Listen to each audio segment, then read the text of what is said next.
It's the Hip Hop School. It's that time. Past and present podcast. It's that time. All regions stand up. On your feet. North, south, everywhere. east, Where you at? west, Midwest. Where you at? Act the fool. You gotta be tight with your tool when you go to the Hip Hop School. Big grown niggas crying called Primo Fur and Deja Rude, child. Get out your feelings, you get booed at the Hip Hop School. You know the rule. Act the fool. You gotta be tight with your tool when you go to the Hip Hop School. Nigga can't be mad cause you got swag and easy cool. Bitch, I'm a motherfucking problem. Knowledge rule at the Hip Hop School. You know the rule. Act the fool. You gotta be tight with your tool when you go to the Hip Hop School. Can't look like that, I'm into slung out artifacts. The truth is cruel, but that's just fuel at the Hip Hop School. Past and present. What's up, y'all? Thank y'all for joining us tonight for another episode of the Hip Hop School Past and Present podcast. When y'all get in here, go ahead and make sure you like the video, share the video, and subscribe to the YouTube channel. I am your girl, Asia, the assistant principal. Over here you have, I always mess it up this way. Over here you have Heezy, the dean of hip hop. You have Supreme Ra, the principal, and then you have Brother Truth down below rolling up, the agriculture teacher for all of your machinery needs. And we have a special guest in the building with us tonight. We have Bomani from United Front. He's in the building with us tonight, and we're going to have an awesome interview with him. Later on, we will drop the link so you guys can chime in on our main topic. Welcome, Bomani. Welcome, brother. Class in session. Peace. One of the original students of the Hip Hop School, past and present. My boy been in school 12 years, man. About to graduate, I think. If he don't keep failing his assignments, he's gonna have to make up some credits in summer school at this rate, because he been making some noise lately, but we will eventually, towards the end, when we get into our main topic, we will drop the link for people to chime in, because I know if you've been a participant of the Hip Hop School Past and Present group, I'm pretty sure that a lot of y'all have something to say about New York versus everybody, because they say the group is full of New York haters, so we're gonna get the business clear tonight. Bring the smoke, yeah. Yep. Yes, indeed. And how we do each and every week, we have the hip hop trivia question. The hip hop trivia question is, who was the first producer to work with East and West Coast artists? Again, who was the first producers to work with East and West Coast artists? And this hip hop trivia question is sponsored by Supreme's Pull Up, Art Effects Clothing Company and Graphics, Nature Spills, Art by Chunk G, the Uhuru Academy, Lit and Leisure, and the Death of Asia. Y'all go ahead and try to answer that question in the comments.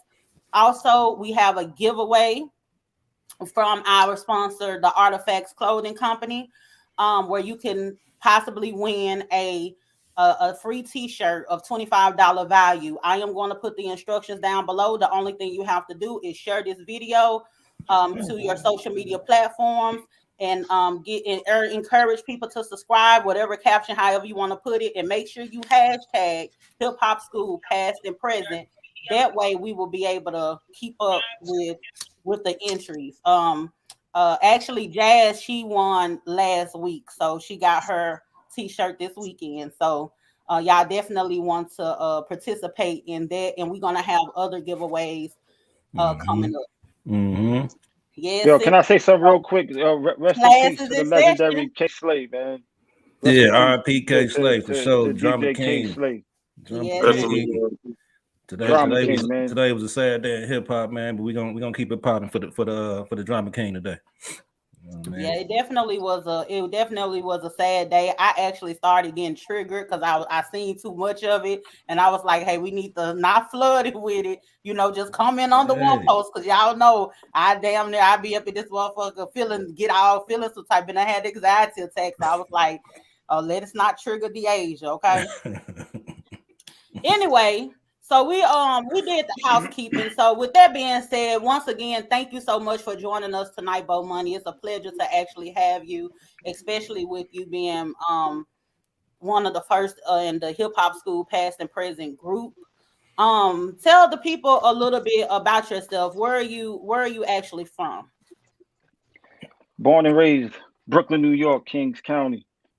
I'm the original founder and member of United Front African Insurrection Music.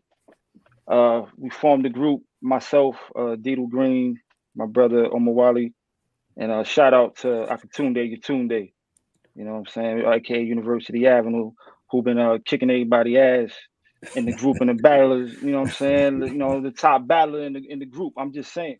For sure. Anyway, we've been doing we formed United Front back in I believe it was 2013. We formed United Front, and I was motivated really a lot to do United Front from my political work. I was really politically active in the city with a lot of different organizations, and I got the term United Front from a Dr. Khaled speech. Oh, word. And yeah, absolutely. Rest in peace to Dr. Khaled Ashe. But we got to have a new album coming out. Don't know when, so don't ask. You got to talk to Omawali if anybody that's wondering when Vengeance is a Bloody Blade is coming out. Hey, I've been looking for it, man. Got to drop that. I want my T-shirt. It's on the my T-shirt there, man. Yo, Pre. Yeah, I'm gonna talk to you. That's a bet. I'm gonna talk to you about that. So taking it back to the beginning for you though. Yeah. When did you first fall in love with hip hop? Period. When did you first fall in love with it? Well, growing up in Brooklyn, man, like initially it was just music. Yeah. Everything that around, like my sisters are a lot older than me, so they was already into it. So to me, it was just the music that was in the neighborhood. It didn't really stand out to me. But with the first time I really knew it was his own thing, I'm gonna say was probably around the time around 88, 87, 88, when I heard Big Daddy Kane, Rakim. Like Big Daddy Kane was the first rapper that I ever heard that impressed me to the point that's when I knew that I wanted to be an MC. When I heard Kane is when I knew I wanted to rap. For sure. So that was your inspiration. So at what point did you heard him and you knew that you wanted to rap? At what point? How old were you then when? Well, when I first heard Kane, I was about 10 years old, but I didn't start writing my first rhymes until I was about 12. Oh shit. Okay. And it's weird because I didn't, from the age of 12 till about 15, nobody knew I was writing rhymes. I had one friend that lived in my building that I would let hear my rhymes, and it went from that was all right to yeah, that's cool, to the moment he was just like, yo, that's dope. And then it was on and running from there. So from around 15 on, that's when I really was just making my name known, going around battling anybody that wanted to smoke. So you basically, you actually started off as a battle rapper? Most of us in New York around that time, that's what it was. That's kind of how you got into it. It was like you was either ciphering in front of the school, in the hallways or whatever in your building. And ciphers was pretty much battles. Right. You wanted to make sure you walked out of there with the illest verse on top. So a lot of us came up that way initially. But after that, I kind of went around making my name known. But it was different back then. It wasn't like it is now with cats. They setting it up and they got promos and all of that. It wasn't none of that. It was just like, yo, my man down the block over here, he got something for you. Oh yeah, I'm gonna come check him. And everybody come outside, and it was what it was. Whoever good was old out there days. Got the witness. Yeah, the good old days. Everybody got to see, man. Got the witness to slaughter. For sure. Hey, so we talking about battle rap and shit like that, but you got your own style of rap. So what made you go the revolutionary hip hop route instead of doing the whole mainstream, shooting for a more mainstream audience? Well, I think initially, over time, I got to this point. Okay. It wasn't. I don't think it was an initial overnight thing. where I just decided to do this. But over time, just coming across certain music, certain information, it just kind of drove me in this direction. But I will say, if I was to give credit to anybody that really kind of made me want to make it my own thing, is when I heard Dead Prez. When Let's Get Free came out. And at the time I had some opportunities in front of me to do music, to do what I always wanted to do. And because I was, I knew I couldn't do the music that I wanted to do, I walked away from those opportunities to do what I'm doing now. I was going to ask you that too, because I heard you had a few opportunities on the table at one point. Absolutely. Instead of riding with it, you went and took the, you know what I mean? You took the hard route. You know what I mean? Right. My manager, my man Al, shout out my man Al. Yeah, he didn't speak to me for a couple years after that. But I seen enough of the industry to know that, one, I couldn't do what I knew I needed to do, and two, I really didn't want no parts of that weird kind of, situation, man, because it's a lot of things that I knew. My daughter was just born, my oldest daughter, and my mind was changing. My mind was changing as a man, and I was also finding myself as an African. So once I found my African mind, it's like you can't turn away from it. So it's either like you're gonna be about it, or you're gonna do otherwise. That's what's up. Hell yeah. I remember, man. I remember when I came into the RBG movement, I had heard Dead Prez and different MCs, but I remember my boy Ali Africa. He the one turned me on to y'all. He was like, he was like, the Black Cracker Smacker, man. Shout out Ali, man. Black Cracker Smacker. Shout out. And when I heard y'all, I was like, this shit different. You know what I'm saying? Like, I fuck with Dead Prez and shit like this, but this shit look different. You know what I'm saying? These niggas talking like killing crackers and everything up in their music. You know what I'm saying? So I was like, yeah, I fuck with that. I was like, man, I got to meet these brothers. I got to reach out to them, man. I think I reached out to you first. Right. I was like, man, I got to come perform RBG weekend, man, and all of those type shit, man. So that's, when I heard, I was like, I think I watched the videos, man, the 50 Shots to the Back CD, a lot of the old shit, man, with the other, that shit was just dope, man. It was a different aggression combined with skill. You know what I'm saying? Sometimes you get aggression, you don't got the skill. Sometimes you got the skill, you ain't got the aggression. It was a perfect combination, perfect balance. Well, I think that's due to, like, I remember when right around the time I was forming United Front, I did a song with M1. To this day, I never heard it. It's a crazy story, but I was in the first time I met M1, and he asked me, he was like, what was my political education? And at the time, I just thought it was a funny question. But now, just in retrospect, right, it makes sense. But I think the reason why we come across a lot different in our music as opposed to an artist like Dead Prez, and there's no disrespect to Dead Prez or any of that, because Tahir, shout out Tahir RBG, you know what I'm saying, the godfather of this right here, like, in all reality. But the main difference is really who you're around or who you're educated by. We understand the different organizations these brothers was affiliated with, who they were organizing with. And at the time, I was in New York City doing my thing with unsaid organizations and groups.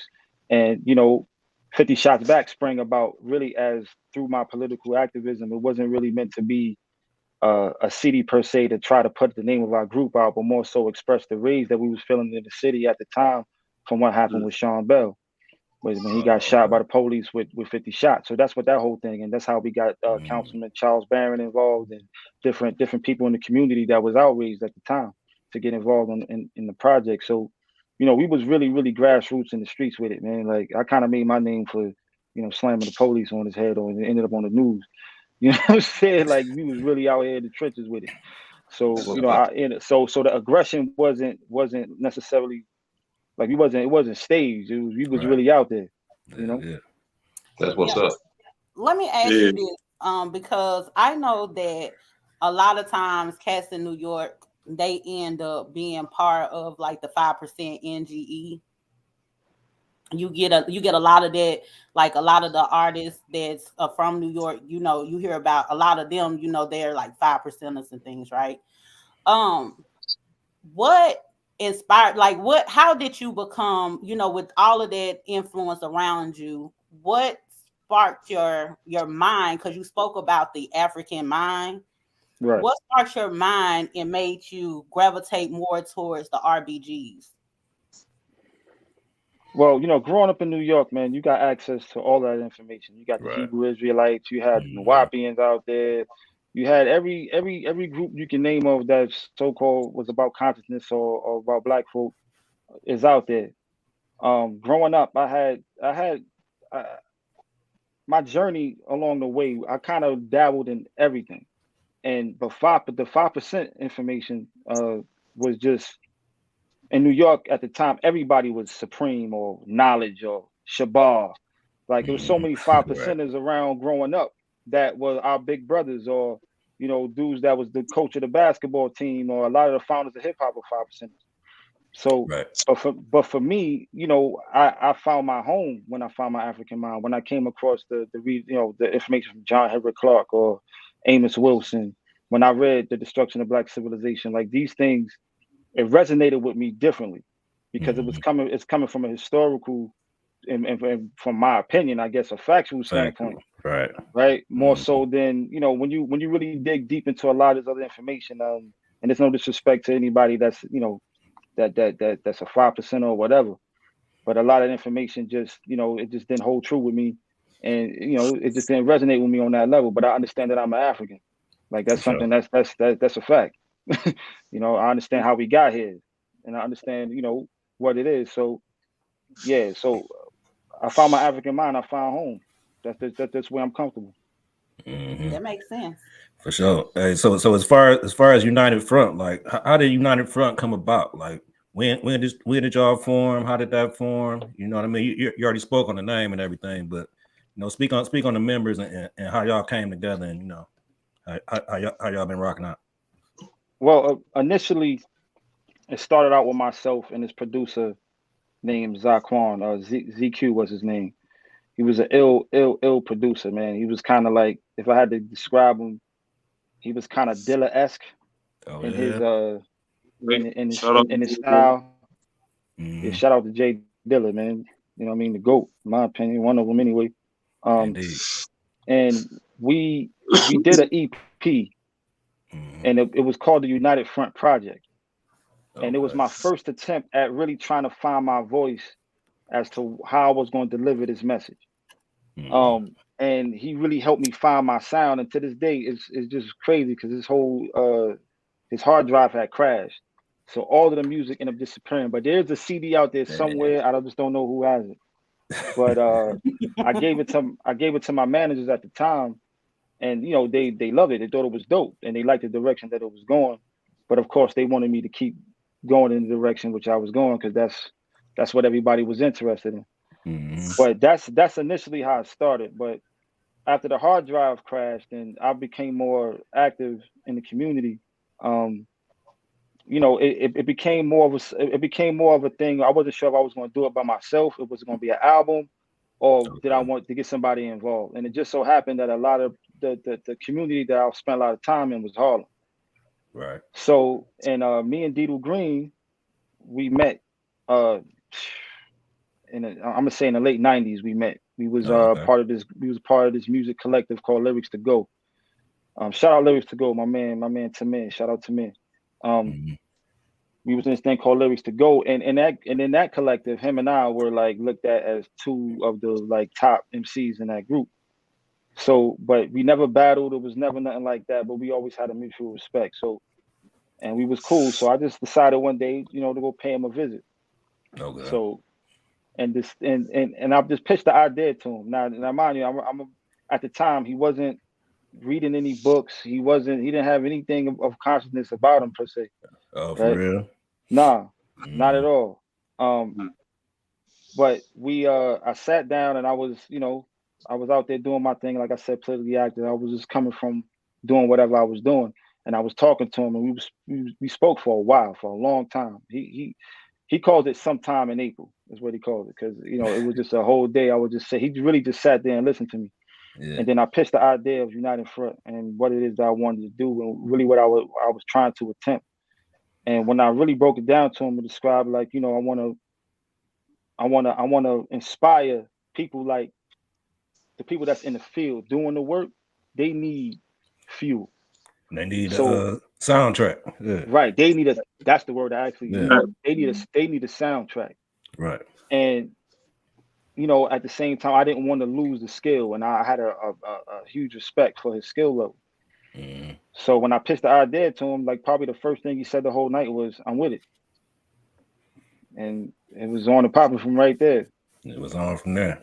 So when did Ambassador O join the team? It's weird about Ambassador, man, because he kind of always been a part of the team because he's like my oldest friend in the world. Okay. I've known the man about 30 years, 30 plus years. Okay. Oh, word. So, okay.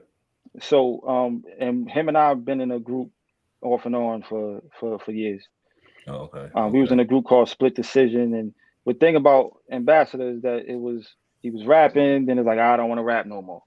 So, you know, I kind of decided to do my own thing, and once once me and Green started United Front, it was just natural. Because he was always with me. So it was, and he's one of the illest MCs I ever heard in my life. Hey, so it was a natural. Yeah, man, shout out Ambassador O, man. Hey, let me tell you something about Ambassador O. He is the coldest hip hop historian I know. He know about everybody in every city, every state, every neighborhood. And every, right now, every genre. Right now too. You can't miss him. Right now. Like right now. Yeah. He know what's going on in forward before I do, as far as the hip hop shit. Yeah. Now the boy Cole. He always been like that. Yo, O put me on to so much music, man. Like not even just hip hop. Like I got my taste for jazz. Even like, you know, like all kinds of music, like artists I would have never listened to that because of I fuck with. Like even whole genres of music. Nah, he's sick when it comes to that. Absolutely. Shout out to Ambassador O. So you say you wasn't always rapping, you know, the way that you rap now. So when you did start to, you know, change and go into the revolutionary rap, who were I know you mentioned Dead Prez, but like who were some of the other artists, you know what I mean, that inspired you, you know, along the way, or, you know, kept you motivated to like, oh yeah, this is something that I could do as far as, you know, keeping that content of RBG revolutionary music, you know what I mean? To be honest, after United Front was already formed, man, the inspiration didn't really come from any other artists because I really felt like there was nobody else really doing what we was doing. There was other artists that we came across like later on that we realized, there's other cats out here doing the same thing. Shout out, Precise Science, man. Like they was out there doing their thing heavy, right? So, but really, what inspired me was our struggle. It wasn't any other artist. That's why, like, you know, I didn't really I don't put out too much music because I'm inspired by a message that need to be sent. So if there's nothing really for me to talk about, I mean, it's always something to talk about, but I try to be concise about what I'm talking about, which is probably a good segue to the new album, Vengeance is a Bloody Blade. Like there's a whole concept behind that and the message behind that I feel is relevant for now. You know, same thing with Lamuma's Revenge and Black Power Manhood rap and so forth, and all the other United Front projects. Like they were inspired by the struggle. 50 Shots Back came out and it was made because of what happened to Sean Bell. That's what it was inspired by. It wasn't like there's really no other artist that really inspired me to keep doing what we're doing. As long as we struggling, I'm gonna be inspired to do it. Hey, so is it anybody that you rocking with now? Like, you know what I mean? That you feel like maybe even if they came after you or that you discovered after the fact that you know what I'm saying, that you feel like is putting out good music in the same genre as you as United Front? Yeah, I think it's all dope, man. Everybody got their own style because everybody is coming from different places, right? Everybody expressing pretty much the same message, man. To me, a lot of times it's not even about whether I dig the music. It's like, to me, it's about what you talking about. And how you really expressing what you're talking about. I look for the overall clarity in your message. You know what I'm saying? That and that's what I'm supporting, man. But you know, shout out Rock, you know what I'm saying? Shout out Brick. You know what I'm saying? Brick is super dope to me, man. I thought Brick is super dope. I don't know why he's not putting out more music. You know what I mean? Yeah, So Brick Nights for sure. Yeah, you know what I'm saying? Preem, like it was everybody. It was just it's so many people that got so much to say, bro. You know what I mean? So hey, speaking of a lot to say, and speaking of being inspired by a track, tell me about Liberation Train, man, because that's, to me, like that's one of my favorite songs. Period. Any era, any genre. You know what I'm saying? It seemed like you was in some kind of zone, like. Just the storytelling on that song, man. You know what I'm saying? Take me back to when you wrote that one. You know what I'm saying? That's a real personal record for me. That's probably one of my favorites. That probably is my favorite record. Yeah, because I was recording The Mum's Revenge, and I just felt like it wasn't finished. Like it wasn't completed. So I remember I'm going to the studio. I had a couple tracks I was playing with, and I'm on a train, and I write Liberation Train on the way to the studio. Damn, for real. Wow. Now, when I get in the booth though, this is the thing, and I don't mean to sound crazy or nothing, man, but when I listen to it now, like I'll be like, yo, that don't even sound like me when I listen to it. To me, there's certain parts of that record I just feel like, yo. Man, like I wrote that on the way to the studio, man, because I was trying to finish the album, and that's what came out. That's one of the ones, man. Hey, that's a classic, man. That's a classic. And you know what's crazy with you saying that it didn't feel like it was yourself? That's when you're dealing with someone that is a true artist. Because that actually happens where it's that once you like let your pen bleed, and it's just you don't try to guide it, you're not trying to judge it, you're just being creative in that moment, whatever moved you to pick up the pen or whatever phone, whatever you was jotting it down on. That's when you know that you're dealing with a true artist, because you could listen back at yourself and be like, damn, that's me. You know, right. You like, I said that, it freaks you out because you kind of like, so that's something I came up with for real. And that's let you know, because you just letting it your creative chops just take over. So that's really dope. Actually, we have Liberation Train here for the people to listen to. Let's play it. Yeah, let's do that.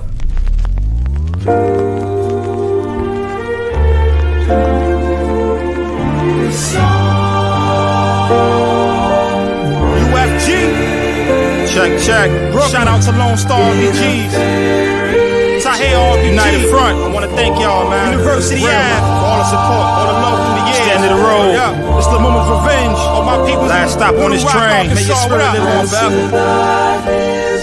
Train and Liberation. Bass to the O. Let's go. Queen Jasira Green. Jay Black. Irritated Genie. What up, Wild? Yeah. Glorious Asiatic. Let's go. The God True. Yeah. I love y'all, man, for real. Let's go. Yeah, I got so many things to say, but little time to say it. My grandmama told me that your life is what you make it. My ancestors told me human life is what is sacred, and love is something real but not impossible to fake it. Most brothers base their life on trying to get a sister naked. Gain material possessions, manhood measured by their paper. Self-worth determined by a decimal and comma. Harder to develop honor growing up without a father.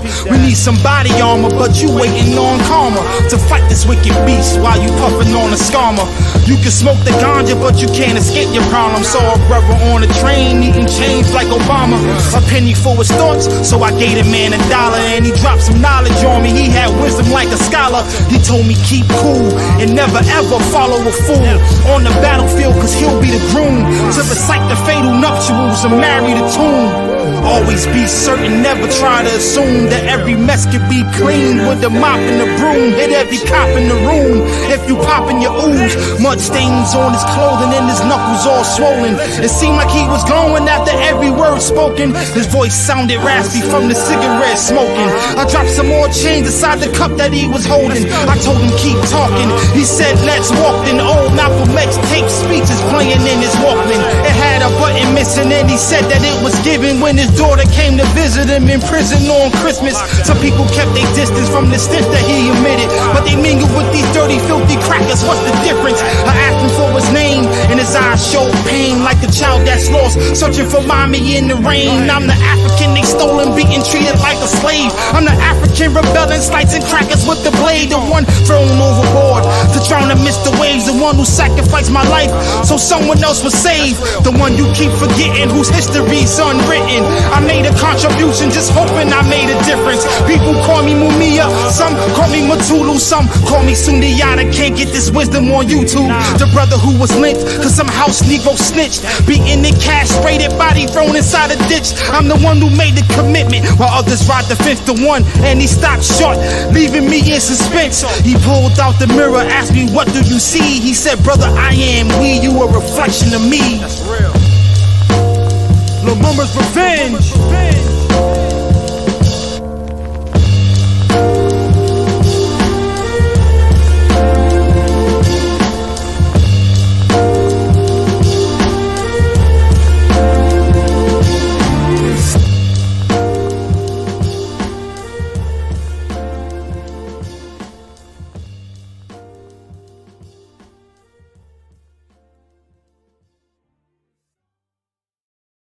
Yeah. Yeah, that was dope. Hey, that's that shit.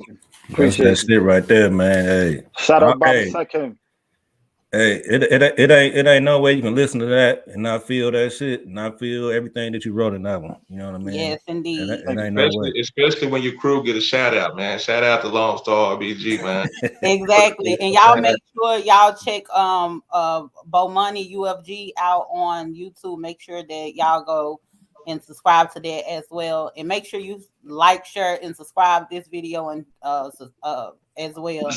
And make sure you like, share, and subscribe to our YouTube channel as well.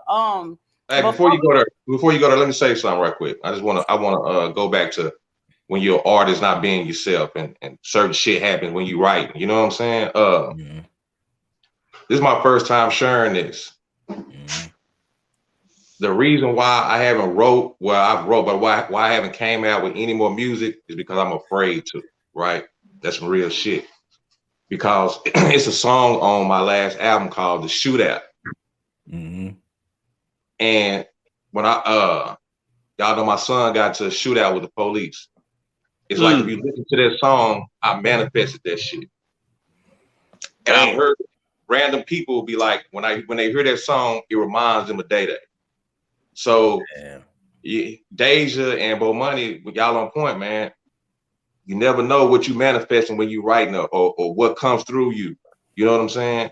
I feel like I manifested part of that. You know what I'm saying? I could be wrong, but that's why I ain't put out no more music. And you know what? That's understandable. You know, rest in peace to Day Day. Can I say something real quick though? Let me just speak to that. Let me just speak to Preem real quick about that though, brother. See, I don't think the answer is to not come out with more music. It's now you understand the power of your words. Yeah. Right. Now it's just about speaking with clarity and speaking certain other things into existence, like our liberation. Right. Like that's really the solution. You know what I'm saying, brother? That's all I wanted to say though. Because the chorus was crackers at my door. It's about to be a shootout. You know what I'm saying? And it's definitely my door. It was definitely a shootout. You know what I'm saying? So I just want to drop it, man. Yeah. Appreciate it. That's something. Thanks for sharing it too, because that is something that's definitely real. Where as an artist, you do have to, be more mindful of certain things, and it's very funny that we had Baba Amin on last week, and then you on this week, and he was also talking about how he turned down a whole lot of deals that came to him because he wouldn't have been able to be true to himself. And it's funny how you saying once you find your African mind, you can't go back.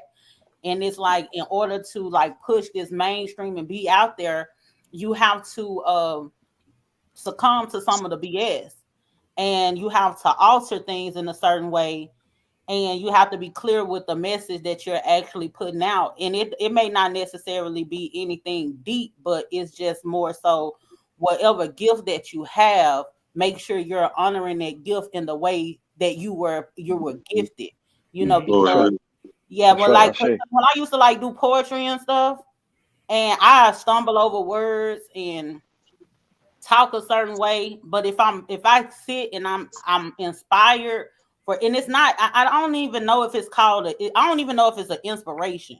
It's just something like, it's like you got to move right now, and it's just, you just be in a zone, and you could go back and you like, I don't even use this word in my everyday conversation. You know what I'm saying? Like, if somebody was to say that word to me, I probably would be trying to Google this shit. You know what I'm saying? But I'm sitting up here writing this, and I'm like, oh my God. So we definitely gotta be careful. Before we move forward, I definitely want to share the hip hop trivia question again. Make sure y'all try to answer this down below. The hip hop trivia question is, who was the first producer to work with East and West Coast artists? Put your comments down below. You think you know Bomani? At the end of the show.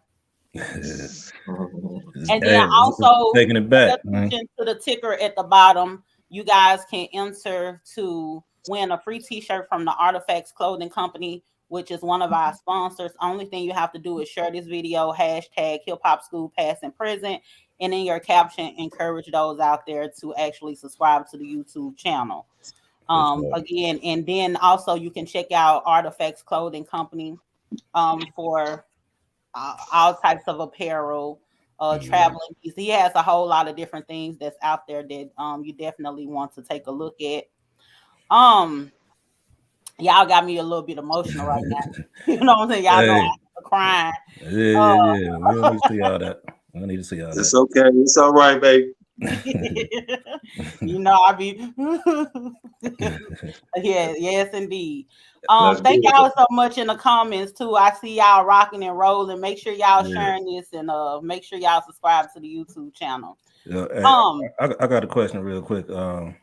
But like, speaking about the African mind and all that, tell me about the video for God and My Gun. You know what I'm saying? Because I know you shot that in Africa. Yeah, I know you shot that in Africa, Uganda to be exact. So tell us about that overall experience about being there, one, and then just tell us about making that video.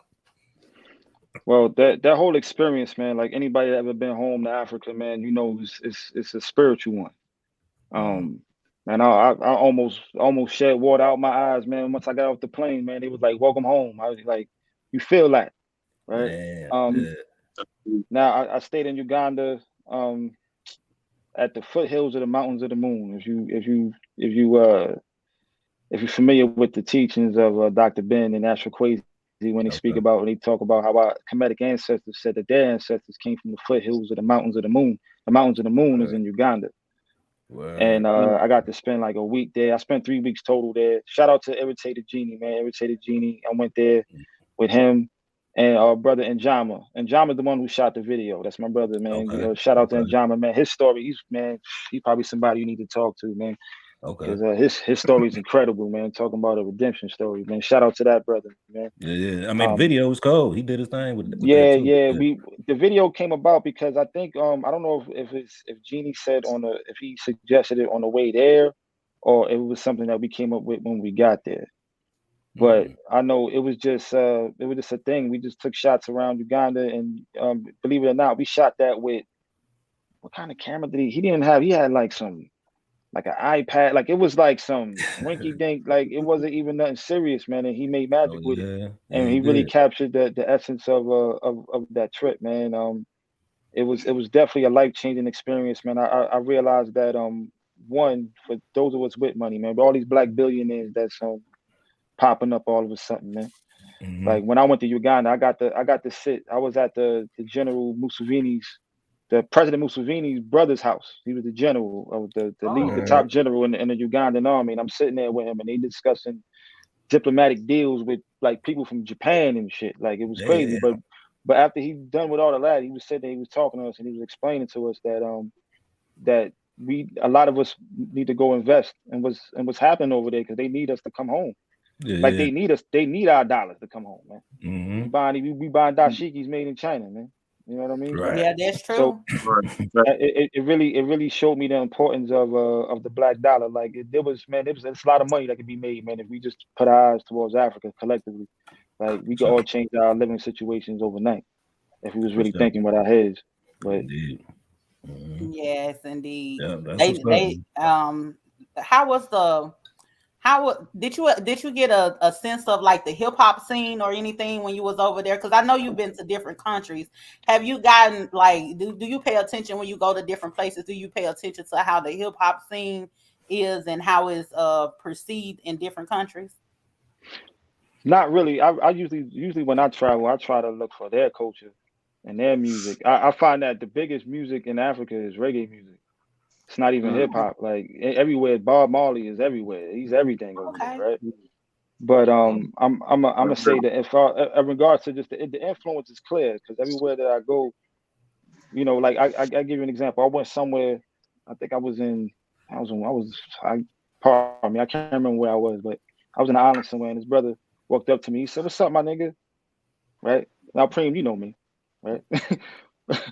So I asked him, "What makes you think you can talk to me like that?"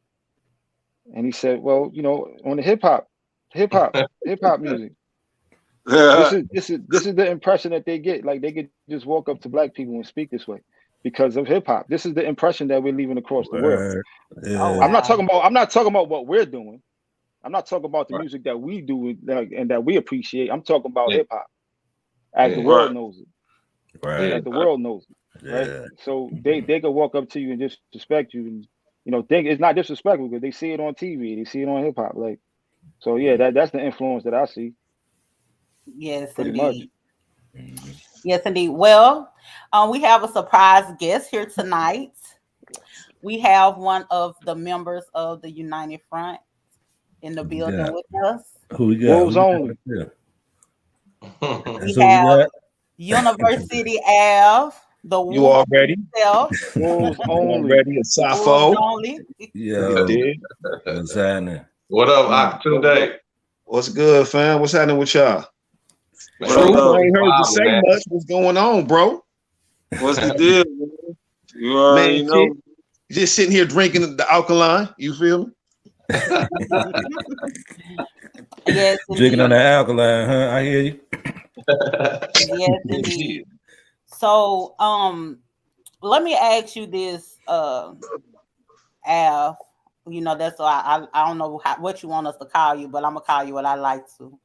Everybody can do that. That's cool. Okay, so Al, let me ask you this: how was it? Is you blushing, Days? Are you blushing?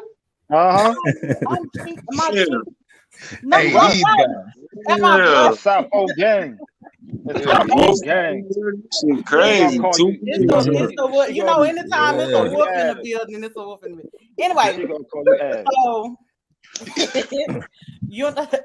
so yeah. How was it like? How is it actually working with Bomani? I'm gonna put you in the hot seat. How is it working with Bomani and creating? Man, stop it, man. He already know I'm finna keep it real. It's funny be a minute. It's gonna be a minute, but I'm gonna keep it real with you. Like the whole squad, it's never a miss. You know what I'm saying? If it's funny come out, it's funny be ill. So I mean, it's amazing working with Bo. I ain't gonna jack. You know, he the one who actually brought me into United Front. Okay. When we did the Mike Brown track, you know what I'm saying? Back right after that Mike Brown shit had happened, and I had just got back from down there. Okay. That was the first track we did. Yeah. So with him actually how did it go? How was it at first with him actually bringing you in? How did that come about?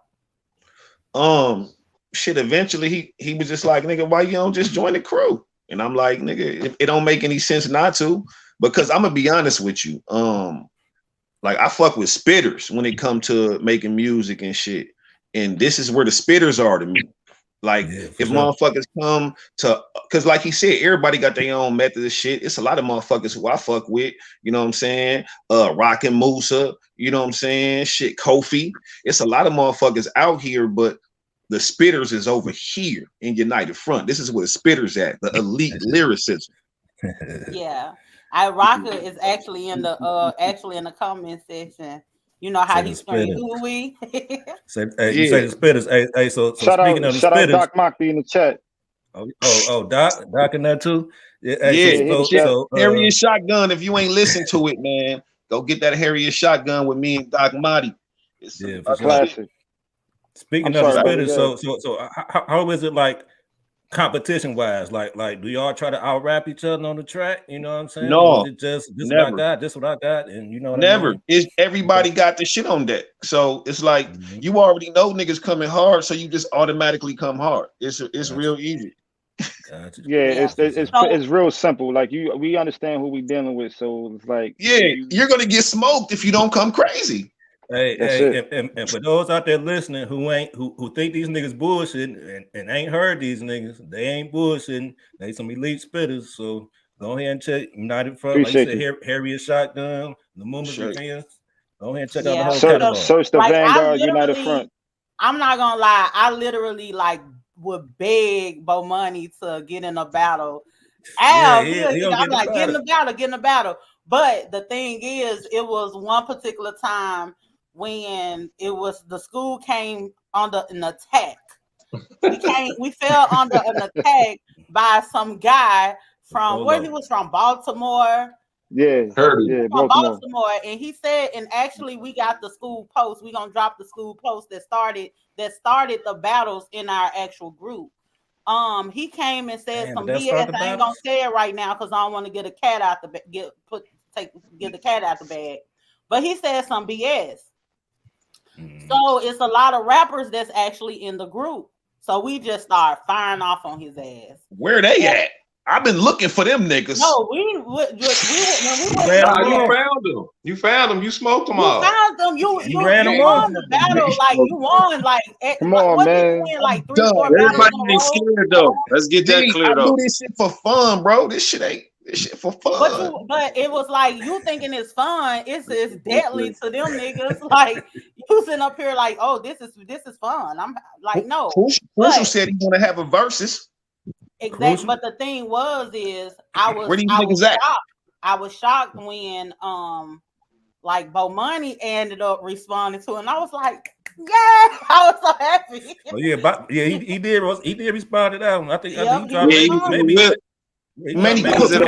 asking for it too. He cooked that boy. And I cooked his ass too. Yeah. Like you didn't hold back at all. It was like it was crazy. Hey, shout out to Brother Truth, man. We ain't gonna act like my boy Brother Truth ain't held it down in the battles, ain't won one either, man. How many you win, Brother Truth? Oh, I got 2 of them. You know what I'm saying? Yeah. It's all Midwest shit. It's all Midwest shit. He ain't hating on nobody. I take my L's like a man. You know, I don't rap though. I don't got music out. I do this shit in a group. That's the only time I rap. So you feel me? I pull my pen out. Kill me a couple niggas, you know what I'm saying? See, that's the thing. Bro got to come out because these niggas don't want to sign up. Yeah, hey, you done ran the niggas off, man. You done ran the niggas off. So we need some new blood. So check this out. If y'all in the group, y'all watch. We running nigga. We running nigga neck on how many you niggas is some hoes in the group. If y'all don't come out with something and call about it out now, you niggas some hoes. Niggas done went live and called you niggas out. Y'all gotta come on with it. They done called all you niggas out. What's the nigga name? I don't know why they listen. They better off, man. Just leave him alone, man. I could go away, man. He's bullying right now. Don't let him do this to y'all, man. He just is not gonna end well for nobody, man. Just let it go, man. Yeah. Y'all dudes just chill out, man. Stop, man. Chill. Hey, no, I just wanted to say something because niggas, to me, it be killing me when niggas be rappers for their profession. And then when it come to being competitive, like I said, I don't compete with my brother. You know what I'm saying? I train with my brother. You feel me? Yeah. I go out and destroy these niggas. You niggas rap and got all these comments on Project Pat and this and that, but the wolf is out and niggas is nowhere to be found. The wolf is out, baby. Okay, Hey, so we call y'all niggas out, man. Hey, the one cat was gonna get cooked. The one cat who was calling the white boy, whatever, he got the weird white boy behind him. He in the picture smiling and shit, eating the watermelon.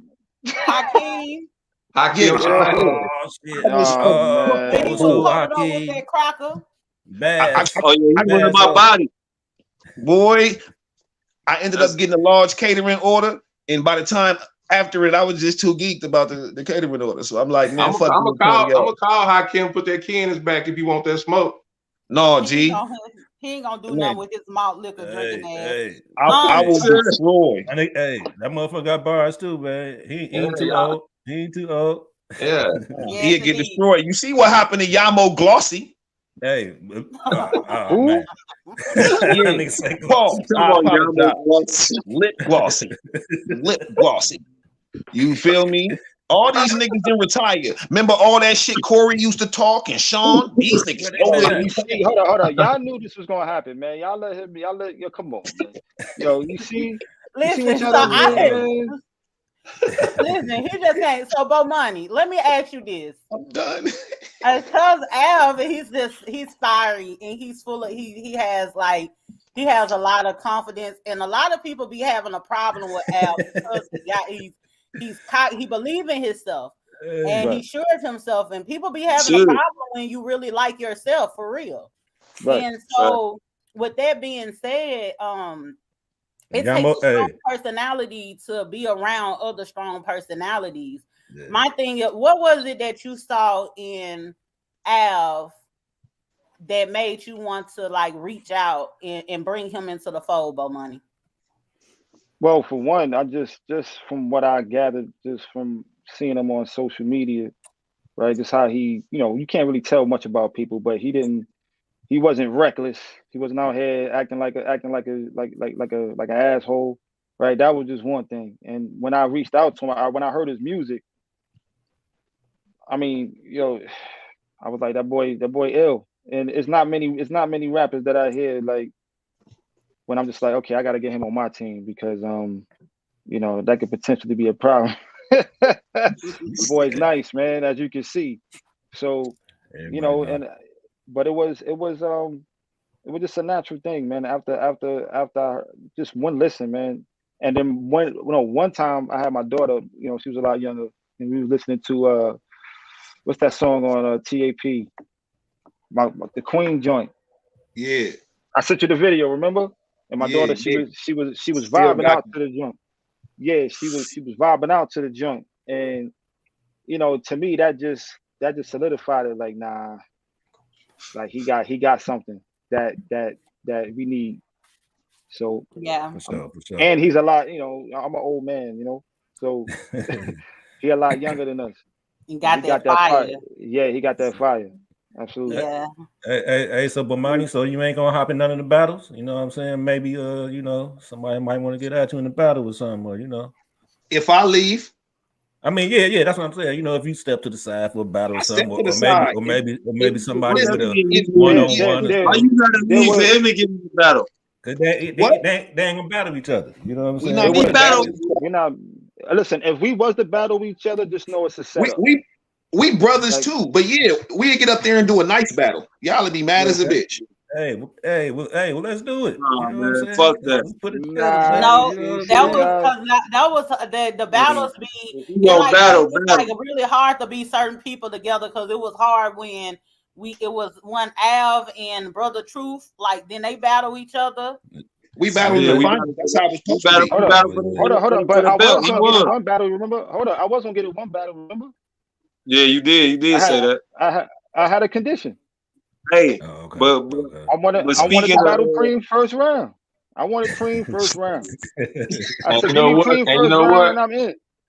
Y'all will never, ever get to serve me up and cut me up, eat me up. Y'all wouldn't. That's why I won't get in the battle because I'm a sore loser. I'm gonna get mad. He gonna kick a nigga out of the group. I'm gonna take it personal and try to block y'all niggas and not even talk to y'all niggas in real life and shit. No, y'all not pull up determined. on you though. I'm gonna pull up on you.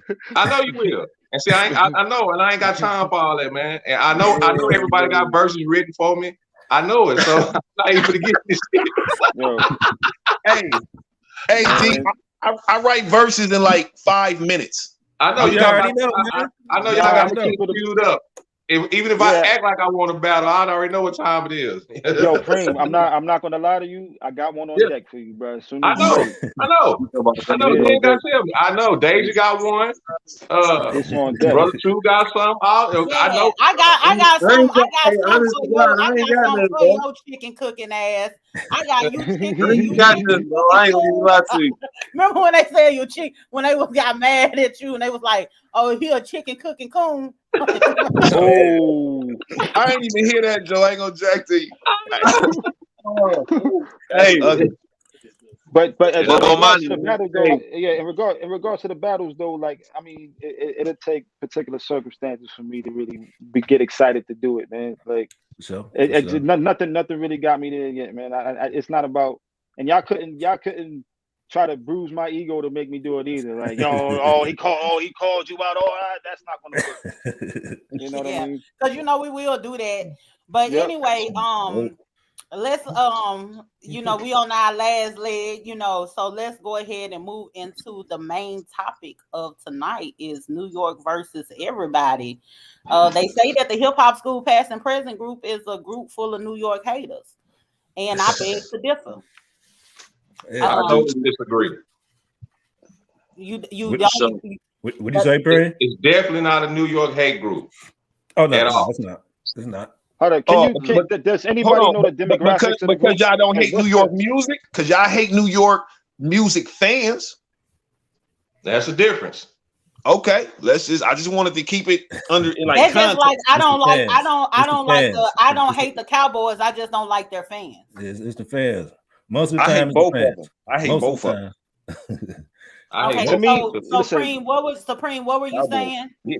I'm gonna say this, man. The group definitely passes out as equal opportunity amount of hate to every region, every state, all the time. Everybody can get it. I think that I agree. I think it's equal. I think that it's perceived that New York receives the most hate because New York has given out the most hate. So therefore, what you give out is what you receive. You know what I'm saying? Hold on. In the group? Yeah. Shit, I would say New York. No. We're gonna discuss the group. The group is a microcosm of. Man, fuck a microcosm right now. B. Absolutely. Look, hold on. Look. Oh no. People. In the group, you saying New Yorkers give hate towards other reasons? Like we hating? Like that's what you saying? Yes. In the group. Yeah. The Yankees, y'all Yankees be hating. Call them out. How we hating? Who? Me? No. Have I been hating? Me. You don't necessarily hate. Sometimes you do though. Sometimes you do. Hey, no. Let me tell you. Anytime I bring up E40, anytime I bring up Sugar Free, anytime I bring up, you know what I'm saying, certain people on certain coasts. But that's you know what not I'm saying. You hating, say it's we finna lose an argument because this nigga want to bring up E40. I'm just saying. E40 is trash, bro. E40 is trash. E40 is not trash, bro.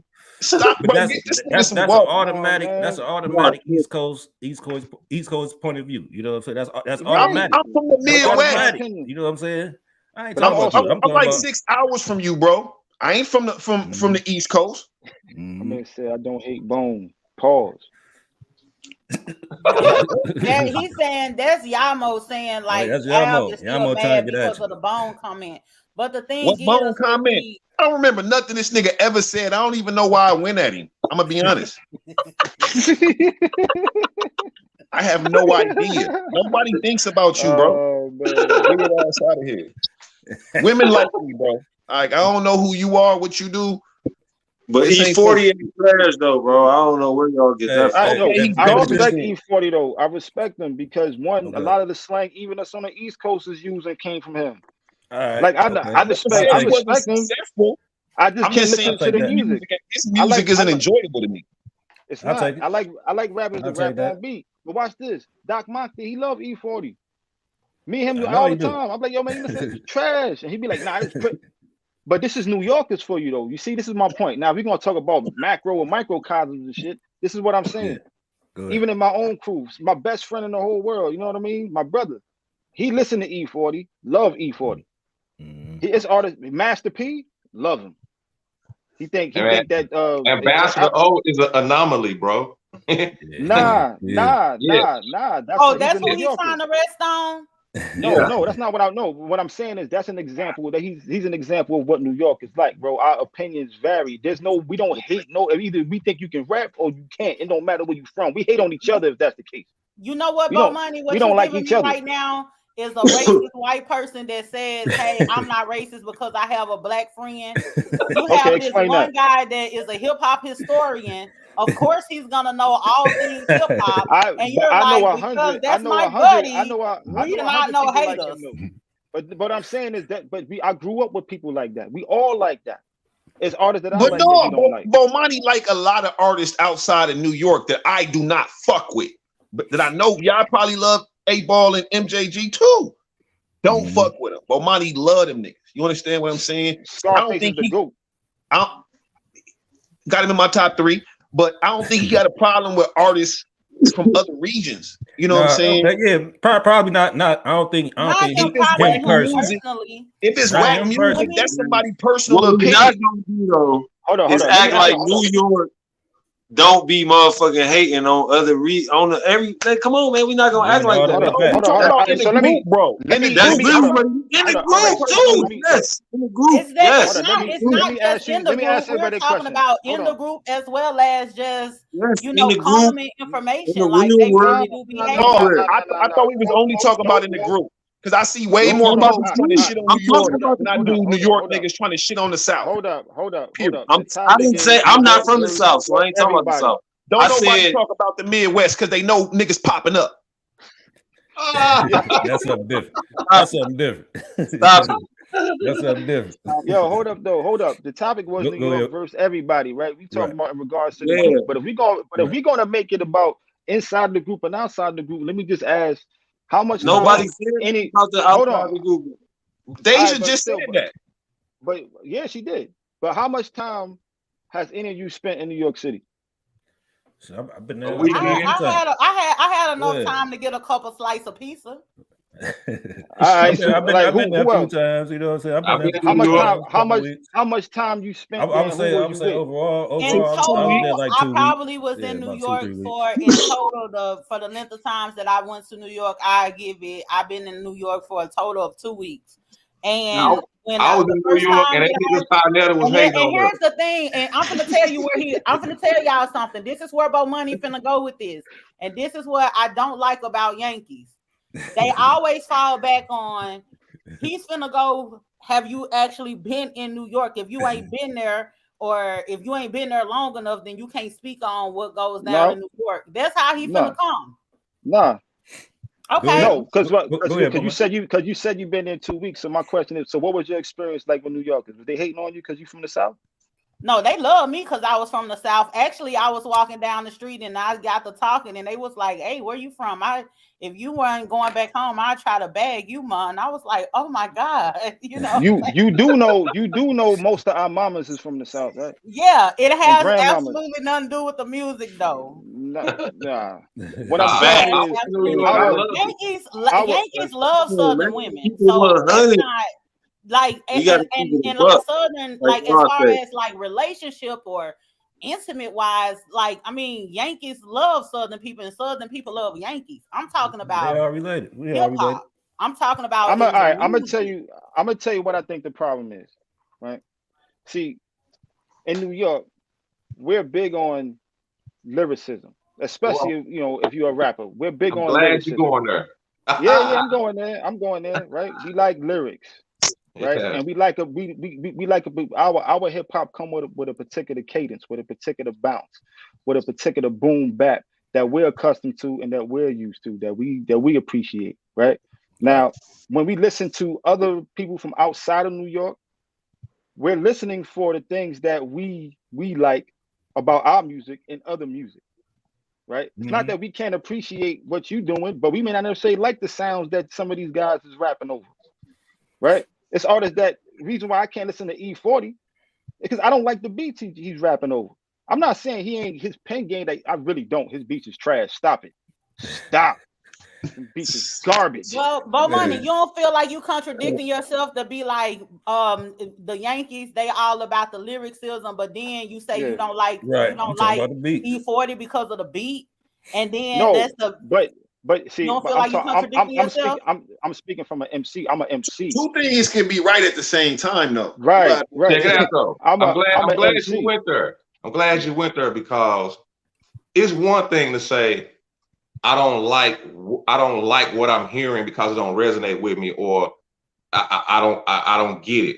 But to call people whack because they don't rap like you, that's the problem. Project Pat is a lyricist that can rap. He just don't sound like the cadence that you used to, but he not whack. You see what I'm saying? He got skill. It's trash. Nah, so that's my opinion. Listen, I'm just saying that's my opinion. Listen, I definitely feel the exact same. Yeah, he definitely trash. No. Yeah, nigga strip. So listen to what I'm saying. I started writing poetry before I ever wrote music. When I hear rap, in my mind, I'm seeing the words. Do you understand what I'm saying? So I'm only going off of what I'm reading, G. When this shit is on paper in front of me and I'm reading it, lyricism is not what I get. Well, now, you can't say that. I get real talk. I get real talk. I get gangster, all of that. But you don't have to be lyrical to do that. And to me, his music. We have definitions of what lyrical is. Yeah, and I'm gonna step in and I'm gonna say this real quick. Hold on. But let me finish my point, though. Go ahead. Okay. I just feel like because us in New York, and because it's just a historical fact, we come from where it was created. This is where it was founded at. I come from the city where it started. Again, like I told you, growing up, it was just music to me. It wasn't its own thing. It's what it was around me. I was surrounded by hip hop 24/7. So it's like, because we don't appreciate your brand of lyricism and you're looking for acceptance from the place where it comes from, because we don't like it. We don't like it, bro. Project Pat is trash. That's what I'm saying. Okay, so let me say this real quick. E40 is trash. Hold on. That's what I'm saying. Like when you say stuff like that, that sounds like some hating shit. That's hating because nobody is looking for exactly. How the fuck that's not hating? Okay, all right. Well, now watch this. Y'all said y'all don't listen to what's her name, right? Sorry. See, y'all got me here yelling, waking up my family. You see what's going on over here? See, but that's the thing. We know you love. Hold on. Let me finish. Because here's the thing, right? They say they don't like. I don't hear nobody talk about throwing that Sheik Luch, right? That was a whole thing in the group. Sheik Luch is trash. He's garbage. I love Sheik Luch. I actually, when the Locks first came out, I thought Sheik Luch was the nicest in the whole group. That's me. I did not. But again, because you don't like Sheik Luch, and you hating. Hold on, are you hating? So no, that's not the thing. That's not the thing. Let me say something really quick, because what y'all doing right now is y'all shooting off a whole bunch of different things and not giving it any type of perspective or context for real. So the thing is what you don't understand about money is with the New York hate train, or where everybody seem like they're against New York. Is this purist type of mindset where it's because this is how it is to me and this is how we did it. You have to actually do it this way, or else you are actually trash. That's not what I'm saying. That's not what I'm saying. No, but it might not be what you're saying, but that's how it comes off. That's why it seems like New York hating on everybody else. It's not. And then to say, it's like, I'm gonna tell you something. New York is real sour. Is that because these other cities and states that has gotten on that didn't have to come through New York and do it, because there was once upon a time that we have to come through New York in order to get on. But now we don't have to come through New York in order to get on. And when we say something about y'all hating, y'all say we're complaining because we gonna want to be accepted. Y'all not even hot right now to accept us. Like y'all first of all, don't have. I don't. New York, to me, New York don't have to be hot like or relevant in hip hop. I like my hip hop wherever it's come from and it's hot. That's the thing about me. It can come from anywhere. If it's hot, I'm listening to it. It's a problem with the acceptance. It's like, how is it when nobody is because that's how you guys come across. Because like you just said. Right? No, it's more so. Hold on, No, hold on, because you've been talking a whole lot. It's more so to go back to your previous point about like when you was talking about what was you saying?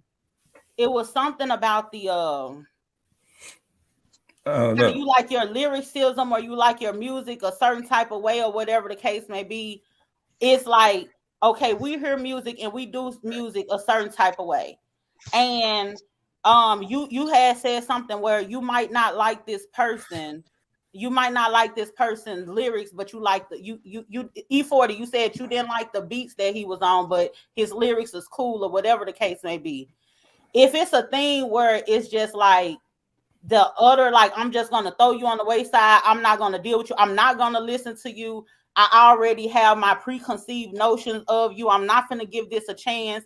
Even if I didn't like something that you previously did, let me hear out your future projects or something like that. It's like I'm automatically deeming anything E40 come out with now, he's trash to you. Anything Project Pat come out now is trash to you. It's not, you're not giving them an opportunity to grow and to evolve or whatnot. So you're just stuck on there. A lot of y'all Yankees, y'all won't even listen to these people a lot of times. Hold on, can I just address one thing real quick? Let me just address one thing real quick. One, I don't appreciate the Yankee thing. I'm African. Thank you. See, that's part of the hate too. Now we all these Yankees and all this. Look, let me tell you something. Y'all from New York, ain't the New York Yankees? Yeah, that's owned by Steinbrenners. Those are some Jews. Well, like, you know what I'm saying? The thing is, listen. We get called country bunkers and I haven't one time used any type of disparaging term towards my people from the South. Not one time. I ain't call you no Bammers, no country bumpkin, none of that. Ain't none of that because I don't talk like that for one. I'm just saying. You see, talking about right? Can I make a point right quick? Yeah. This last week and on Facebook, they've been putting up my favorite rapper, my favorite group. Y'all been seeing that, right? My favorite this, my favorite that. Mm-hmm. And I noticed a lot of people from New York, when it says favorite rapper under 30, they put nobody. Yeah. Like, so that tells me that they're not willing to listen to the youth because they stuck in this certain era, this certain boom bap, this certain cadence, right? So to them, it ain't no spitters out there.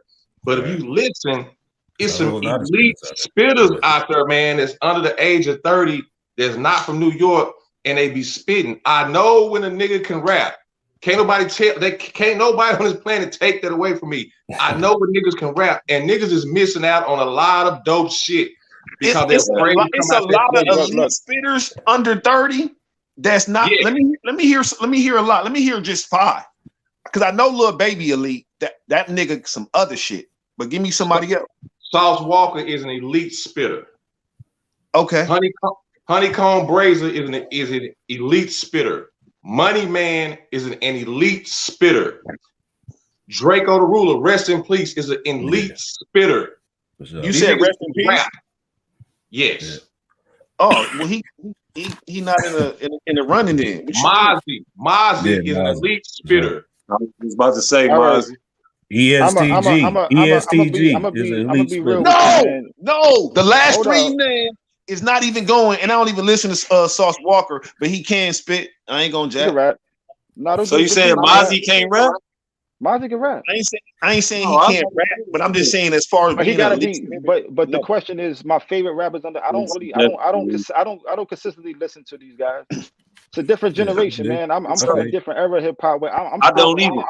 Tomorrow on the way to work, I'm probably gonna be playing the infamous Mobb Deep on the way to work. Like I don't. That's just me. I'm stuck in my era, and it is what it is. Okay. So your opinion is limited then. Yeah, if I you're can't- stuck in your Right. era, No, I no. feel like then you shouldn't even be giving an Hold on, opinion hold to on. what's No, going no. on Wait, today. hold on. Let's hold on. Don't try to switch it to. Let's get back to the New York hate shit. It's Let's part get of back it. to that. No. They ain't part of that. That under 30 ain't got nothing to do with New York hate. That ain't got nothing to do Yeah, with it that. is. It Nah, no, it does. don't. No, it don't. Listen, Because New York ain't got my no question is spitters this. under 30. Because I Why? don't care, and he probably don't, because they don't. I couldn't name one rapper from New York that's And say, tight. Bomani, listen, for the record, I don't think you're a hater. Yeah, I ain't gonna say that. They might be. So listen, I don't think you a hater. So when we speaking to New York, we not speaking to you personally, right? Right. We talking about as a whole, especially the older cats our age. And you basing it off of who? Cats in the group, you saying? No. This is historical facts. You can go. I mean, shit, niggas have fuck New York songs and albums all the way back in the 80s and the early 90s, late 80s. You know what I'm saying? Rodney Ojo Cooley and everybody who was talking about how they All right, were, watch this. ghetto Hold on, boys. watch this though. Watch this though. Watch Ghetto this though. boys, Watch all this that shit. Watch this though. Now, in the Midwest, right, particularly, they rock with y'all, like y'all rock with Dipset, right? Yeah. Like, No. there's a lot of people. I There's was that's a lot of South and South. right Yeah, outside I of New York City that was rocking Yeah, I with fuck Dipset. with Why? Cam. I do. Man, I know Milwaukee, I like New York. Chicago, Minnesota, Detroit, fuck with Dipset. But why? You said what? Why? Not you, Ak. Not It's you. just Because how they the fuck with Saturday us. they was flashy Because they fuck with us. Nah, because the Dipset They represented the fuck change with in the us. sound from And New I York. like their music. I like their music. They was And also they was fucking with the South, so they had better beats. They was borrowing a lot of these sounds, like he was taking a lot of their beats, right? He was relating. He like y'all The tempo. Hold on, right? Cam rap like New York. They was Man, more. he was going to get the Hold GOAT. on. He was going to get Kanye. Hold on. Let me finish my point. Hold on. So basically, you guys listen to Dipset and y'all was feeling their music because it was a lot more closer to your sound than what you listened to. I thought Dipset was trash. I did too. Garbage. I ain't fucking with hating. I ain't got nothing to do with hating. me I like personally. what I like, You and know that's what how I'm New York saying? is. What I'm That's saying. cool. Y'all But you just proved our point. No, you just but proved the point. Y'all paint New York with this broad brush, like we all some haters. I on get this. actually. Hold on, wait. I get what Bomani is. Hold on. Bomani is saying. Go ahead, brother. True. But listen. When you say the Midwest, man, the Midwest is the most we fuck with the most people out of any region in the motherfucking country. Yeah, because y'all really don't have an identity for real. Y'all just not finding y'all. Crazy as hell. Detroit got its own identity. Crazy. Detroit and Chicago. Detroit, Chicago, and Milwaukee been doing their thing. You know what I'm saying? We got their own music. Milwaukee ain't done a damn thing. Stop it. Hey, hold on. Did nothing but some damn cheese. Like First and foremost, what rapper I will put everybody in Memphis and in Fort Worth. Fort Worth is one of the worst hip hop cities to live in of all time. Y'all been listening to other shit, jocking other niggas' styles forever. Welcome to the club. What? Milwaukee is too. Hey, stop it, nigga. Stop it. Y'all shit whack. Y'all shit whack. I never heard none of that shit on the radio at any point in my life, including when I was there. Y'all ain't even play y'all own shit. So, but anyway, like I was saying, about like we got niggas in the Midwest fuck with everything though. So that's like y'all don't have identity for real. It's like nah, that's not true. No, you don't know. The thing about it is we got too many identities. We can do all this shit elite, and to keep it real, how could you even say that when we got Twista and Bone Thugs? I don't never claim him, so I'm not gonna claim him now. It's a lot of really fast spitting rappers here. You know what I'm saying? We run that shit. Oh, it was look. We ain't been rapping and singing. We ain't been rapping and singing. Don't ever disrespect all these artists love. He's not. I'm not. He's a New Yorker. My brother Doc Moxie in the chat. He sound. I never heard of none of these people. He don't want to claim Eminem. Hey, but check it out though. Somebody sent Ambassador O the link. I tried to call him today. He didn't answer. Tell O to pick up the, you know what I mean? Meant to send Ambassador O the link. Good luck with that. Hey, but check it out though. I got say that, Bomani. Hey, I got this term, man. I got this term. It's called East Coast rap supremacy. it's pretty much, you know what I'm saying, just like white supremacy. You know No, what I'm yeah, saying? you wild and that's East Coast whack, rap that's whack. supremacy. That's whack. You know what I'm saying? Y'all take your shit Y'all too far. motherfuckers, hey, y'all feel like y'all the greatest and everything else to come out, you know what I'm saying? Y'all like the Asia said, like Preem said, y'all don't even like to give the chance before y'all even hear it. So you know what I'm saying? That's what I call the East Coast rap supremacy. East Coast rap fans, New York. That's what it be most of the time. So everybody else just returning the favor. You know what I'm saying? Hold up though. See now, this is the thing. We talking about New York versus everybody, right? And this is something I don't really appreciate, because you say East Coast. Mm-hmm. Atlanta's on the East Coast. So is Miami. You know what I'm talking. I'm talking about New York, New Jersey. Right. You know what I'm saying? Yeah. East Coast, right? You know, man. Everybody consider Atlanta the South. You know what I'm saying? So you talking to a New Yorker. You talking to a New Yorker who considers Scarface to be the GOAT. Like, it wasn't. That's what I ain't talking. That's what I'm saying. I ain't talking about you personally, but to me, you ain't never heard. You ain't never seen this amongst New Yorkers. You know what I'm saying? They just feel like New York is just supreme and everything else to come out. You ain't never seen it. We feel we the best spitters, like anywhere else. Yeah, so you know what I'm that's saying? The same shit else. David was just talking about. When somebody sees somebody that like themselves, they don't like that shit. Nah, that's the same shit. That ain't what I'm saying. I'm talking about they automatically shit on everything else. This brother. You said they feel like they the best. So let me ask you something. I'm saying it automatically. What's up? And automatically say everything else. Are you from New York or Milwaukee? I'm from the mill, but I'm also from the truth. So you disagree. So you don't think New York been hating historically, been hating on other regions? Historically, no. I feel like they've been collabing with other regions since the start. Damn near. So hey. This man do not. Y'all quit putting him on the front. He do not want to get kicked out of United Front from answering these questions. He's speaking the truth. I don't care about that. Check this out. Talking about all these rappers. Shit don't mean nothing. All these rappers over the years that said that New York was hating and shit, they was lying. Like when I'm not saying Andre 3000. When Andre 3000 said the South got something to say. I'm not doing that, because I'm not saying that it was nobody that was a rapper from New York hating on the South. That don't even make any sense. It was just a lot of artists that niggas in New York fuck with. This is what rappers that come to New York didn't understand. When you come to New York, it's so competitive in New York. We old fam. We hate on each other. We're saying trash. You know what I'm saying? I'm going. This is what I'm saying. I don't believe the competitiveness, because if y'all were so competitive, why y'all done fell off now though? Well, I'm gonna tell you why. That's a real good question. Because New York radio stopped playing New York hip hop. You had to sound like other places to get played in New York. That's a fact. You had to sound like what they were doing in Atlanta and other places, because that's what's booming. We talking about the era where clubs and all of this shit was popping, big money in them clubs. So New York rappers had to start sounding like rappers from other places. Styles P and the Locks they don't get burned like that on the radio like that. As popular as they are, they don't get played on the radio like that. They get supported from the streets. They don't play New York hip hop in New York. That's just what it is. Everybody else get more burned in New York.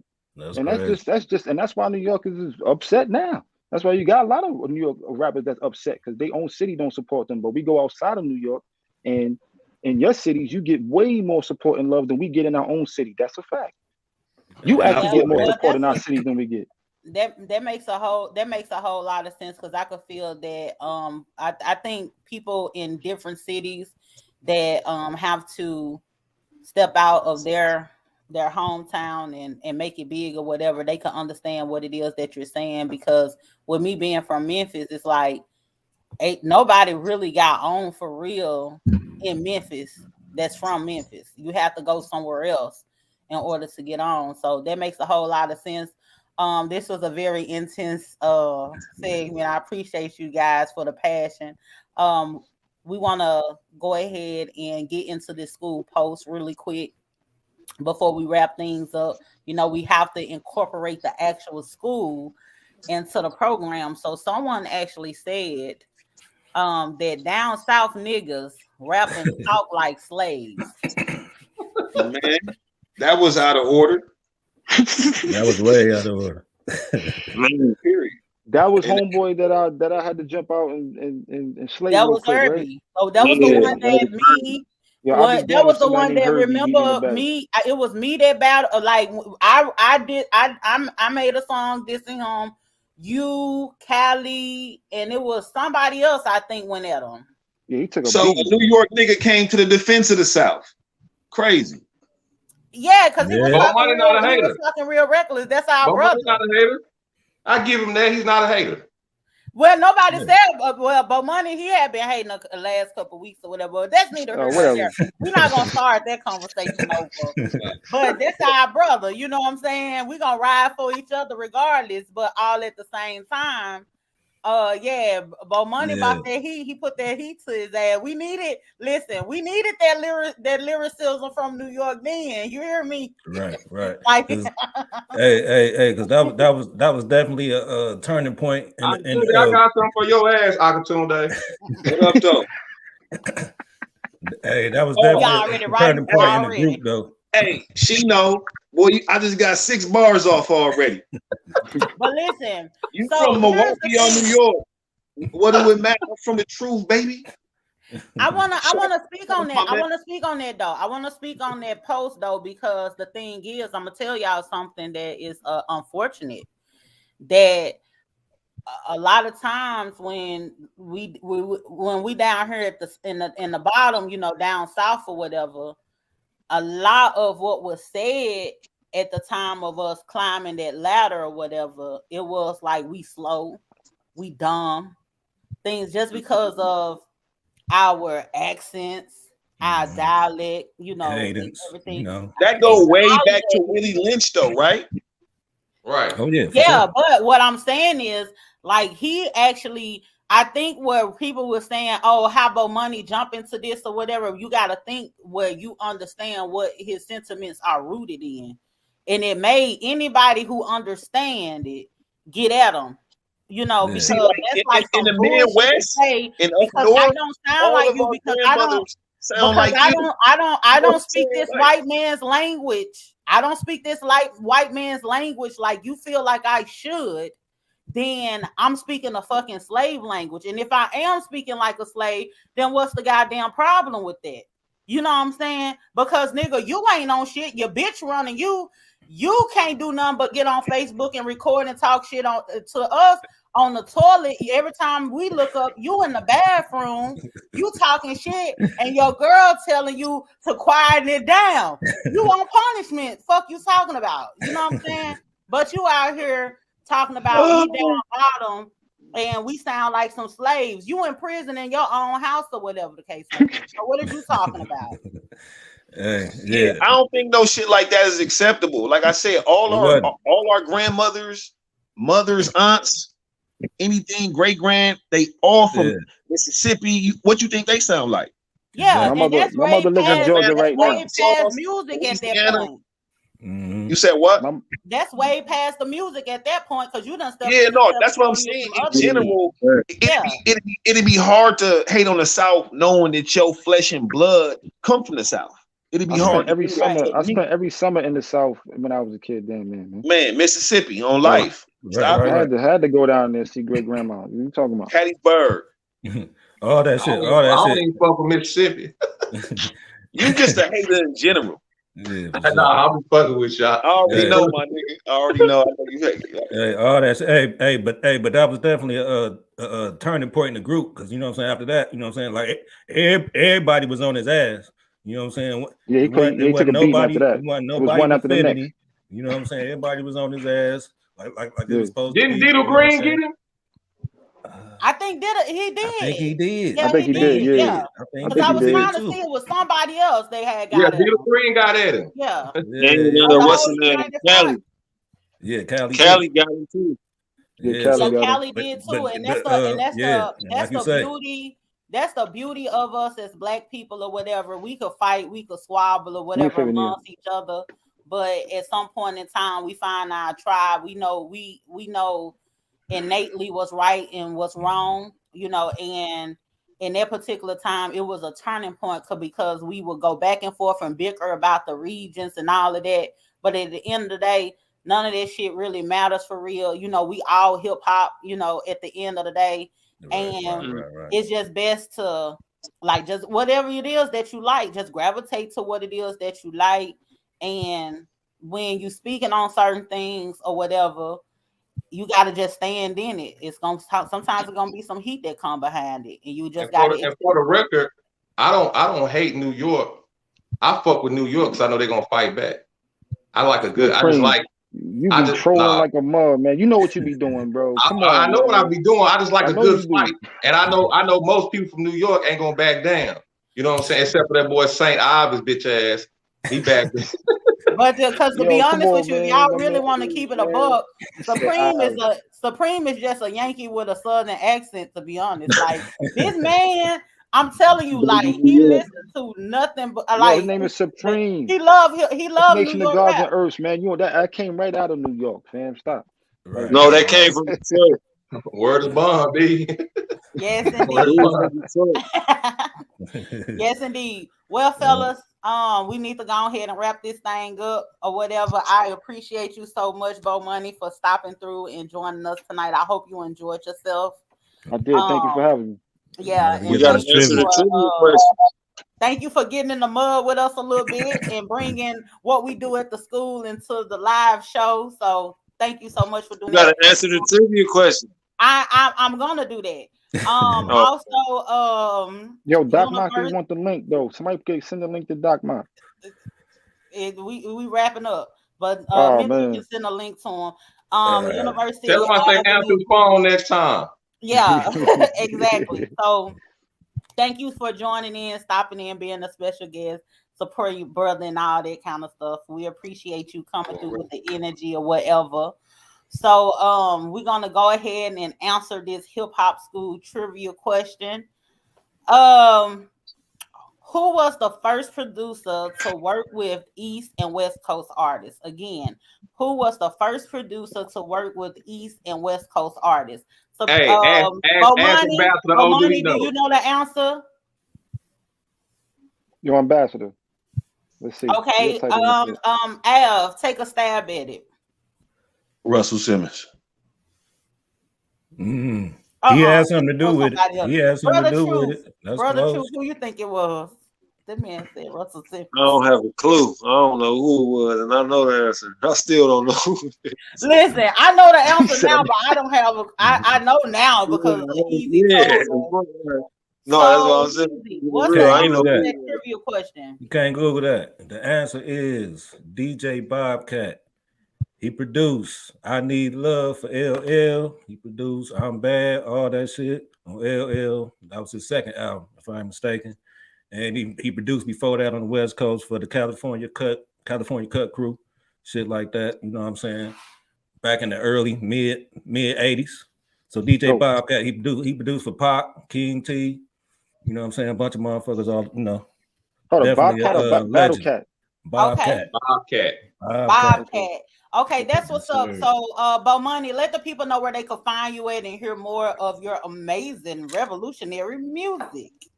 Well, one, hit up the website, www.ufasafo.com.